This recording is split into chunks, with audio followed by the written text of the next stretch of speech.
নমস্কার বন্ধুরা, তামিলনাড়ুতে অবস্থিত রামেশ্বরমের পৌরাণিক কথা আমি কিছু আলোচনা করব।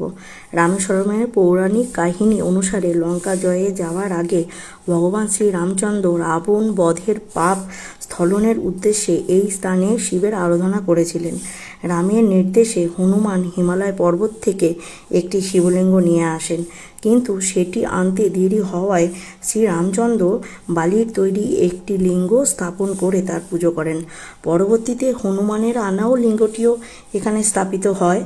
এই মন্দিরটি দ্বাদশ জ্যোতির্লিঙ্গের অন্যতম চারধাম তীর্থের একটি। এই মন্দিরটি রামনাথ স্বামী নামে পরিচিত। সুদীর্ঘ করিডোর এবং মন্দিরের প্রাঙ্গণে অবস্থিত 22টি পবিত্র কূপের জন্য বিশেষভাবে পরিচিত।